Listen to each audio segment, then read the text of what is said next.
Good morning, everyone. Welcome back to Canada's Boxing Channel. I say good morning. It's about 6:15 with me, but your time will be somewhat different. Hope everyone's doing well. Today, I thought I would briefly chat about Deontay Wilder and a couple of other things as well. But focus on Deontay Wilder first, shall we? I think many of us, when we think back to the career of Deontay Wilder, we will say he made the best of his God-given talents. Absolutely. That he was very well managed and that his opponents, especially early on, were very carefully selected for him. He is not the only boxer in history to have had such a well-managed career. So let's not be, singling out Deontay Wilder and saying that, his career was managed or padded as if he's the only person ever to have had such a career. But it was padded and it was managed. I mean, with the exception of, say, Luis Ortiz, Deontay Wilder never really fought top-level opposition until, of course, he stepped into the ring with Tyson Fury and then subsequently Joseph Parker and then Zhilei Zhang.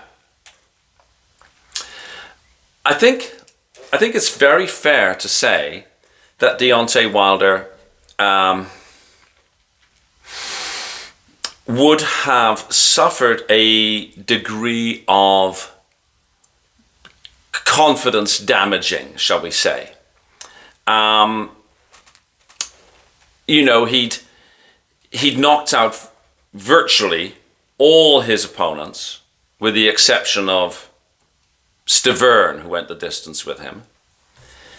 And then all of a sudden, he finds himself in the position where he's losing fights. And he's losing fights fairly comprehensively, right? He's not losing fights on the slimmest of razor-thin decisions. He's, getting knocked out. If we look at Deontay's, he draws with Fury, which most people would say he was lucky to get the draw. Most. Not all, but most. He then loses KO to Fury, beats Robert Helenius. Robert Helenius, of course, he knew very well. Helenius was his sparring partner. Beats Helenius in one round. Then points decision loss to Joseph Parker and a KO against Zhilei Zhang. So if I'm remembering this right, 3 of his last 4 losses have been by KO. Yes, you can imagine how damaging that would be to his psyche. Well, anyhow, Deontay Wilder has stepped back and he's recalibrated and he has a new game plan. Of course, this Friday, he's fighting Herndon. Expect to be a knockover. However, Wilder has told the Ring magazine that he's going to take some more tune-ups and then he's going to chase the big fights in 2026. So the Ring magazine says he's taken some tune-ups to see if he still has what it takes. First test is Terrell Herndon, this Friday, of course, and that's in Wichita, Kansas. Herndon appears to have 5 losses, but 4 of those are by knockout. So Herndon is probably selected specifically to see if Deontay can unleash that right hand. It's a pay-per-view event this Friday, $24.95 US, I believe. I'm not going to be partaking in that. Wilder told the Ring, I want to make sure everything is good with me. Obviously, he wants to make sure everything's working. Excuse me, please, sorry. He said, we're our biggest critics and there's nothing like losing your confidence within yourself. Yes, of course.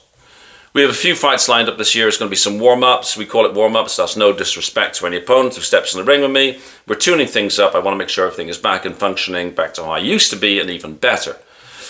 I don't know about even better. You know, as we get older, it is definitely harder to get back to any semblance of shape. And Wilder is, Wilder's no spring chicken, right? I mean, 40 is, maybe 40 is the new 35 for heavyweight boxing. I don't know. Wilder said his losses against Parker and Zhang were largely due to the dark time he was going through outside of the ring. He's since sought therapy from a psychologist. Good for him.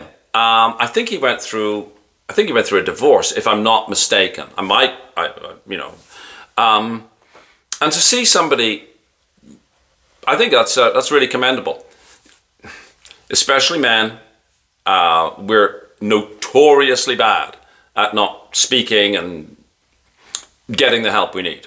So it's good when we see a guy like Deontay Wilder, who, as much as he might be sort of mocked on boxing forums, could still probably pound 99.9% of the people who are commenting into the ground. To see Deontay Wilder going to get some help and being open about it is a very positive thing. Deontay said, "It feels good to be a veteran. I've been to the highest level. I understand what it takes to get back to that level. And you have to have the perfect mindset to be able to do that. I've developed that 10 times over." Well, good. I mean, and he's right. I mean, look at AJ. Physically, AJ looks like a Greek god, right? And you'd think, whew, but up here, maybe not so much, right? So Deontay Wilder has a good point there. Wilder, who turns 40 in October. Yeah, I thought he was 40 already, but yeah, I mean, as good as, right? Apparently he's invested $1 million in building a custom and futuristic boxing gym in Alabama, so he's committed. And the slogan apparently reads, "King of God's Army." So Wilder said, "I've accomplished a lot." He defended his WBC title 10 times. I'm smiling because that's no small feat, but I'm smiling because it's no small feat on the part of Wilder, and it's no small feat on the part of Shelly Finkel and Al Heyman to pick 10 people to get into the ring with him to lose. I had opportunities to come back and fight against big names, but this year is going to be about tune-ups to make sure what I say is what I'm still capable of.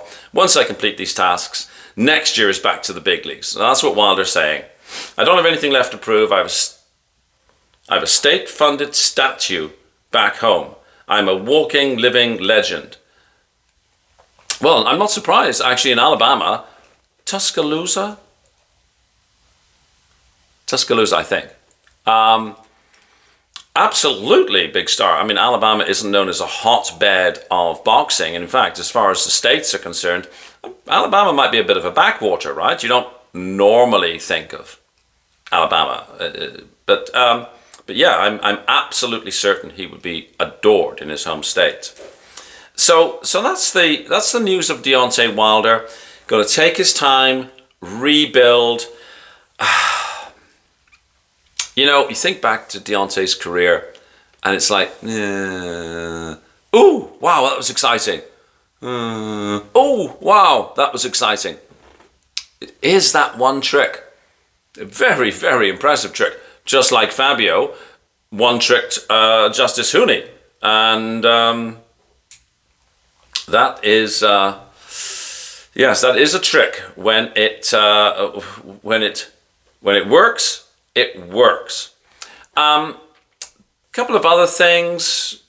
Fraser Clark says that Usyk's going to have a bit of an off night if Dubois is to prevail. It was interesting. And Ajit Kabayel. Excuse me, please. Ajit Kabayel is apparently going to, I would assume, headline a show in Germany, a bit of a homecoming show in... Frank Warren was talking about it being in August. So that would be good. I'd like to see Ajit Kabayel being more active. Ajit's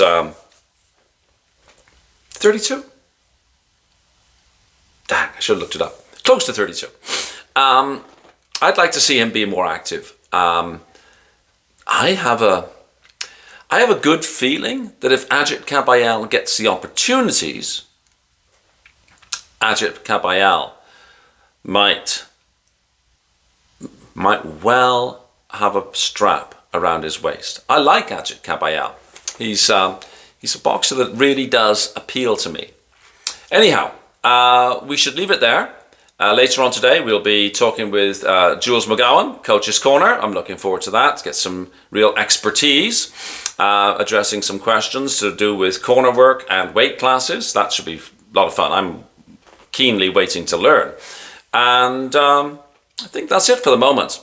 So please like, please share, please subscribe. Thank you so much for those who have subscribed and watch regularly, make comments in the comment section. Totally appreciate it. So for the moment, I'll leave it there and I'll see you on the next video. Thanks for watching. Bye-bye.